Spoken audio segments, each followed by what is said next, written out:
multi-futurist and keynote speaker. I love talking about and researching all kinds of technologies, artificial intelligence, robots, the very latest in health tech and convergence of technology and medical research, 3D printing, so many different things. There's just not enough hours in the day to stay abreast of everything.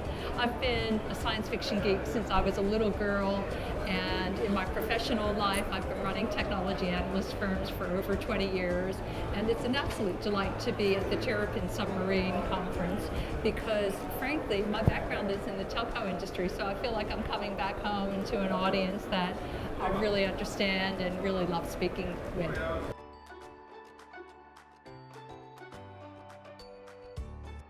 There are different parts of the telco industry, but I think whether we look at mobile networks or fixed networks, terrestrial or submarine cable networks, it's a period of massive investment, and that is being driven by all kinds of new technologies that are generating a lot of bandwidth and will continue to generate what I call a tsunami of bandwidth, as well as things like sensors and the Internet of Things that require very, very fast, real-time communications, and sometimes with really tiny little bits of bandwidth and sometimes with massive amounts of bandwidth, and that's driving a lot of investments in mobile networks too. But I see that the telecommunications industry is really an ecosystem. You can't separate out just the submarine cable portion or just the mobile network portion or just the fixed terrestrial portion. It all has to work together to deliver that end-to-end customer experience.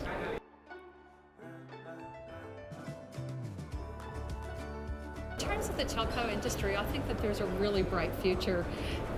Communications networks are the glue that holds together all of these different emerging technologies, whether it's augmented and virtual reality or medical technology or artificial intelligence or smart cities. Without telecommunications, it's not going to happen.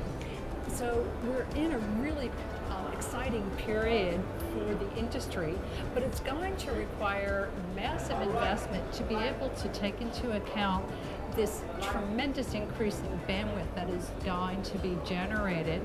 And there also are some really exciting potential new opportunities for the industry.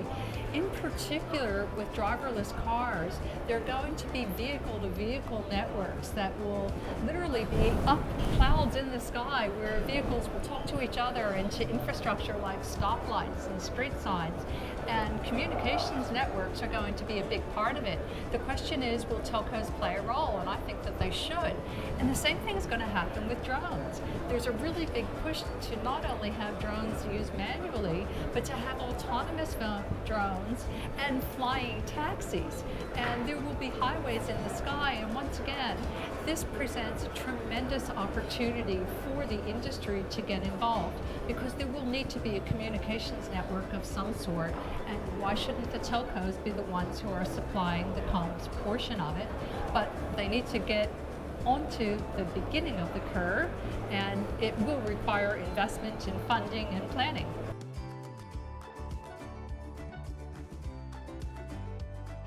Very, very impressed with the organization of the event. I've been super impressed by the panel of experts that I've just listened to. The collected knowledge on the stage just in the last hour is mind-blowing, and I've had a quick look at some of the exhibits, and there seems to be some really interesting things here, and it's definitely a packed house. I think this is the biggest attendance you've ever had, and it's just great to have so many switched on people in the audience, and I'm really looking forward to meeting as many people as I possibly can while I'm here.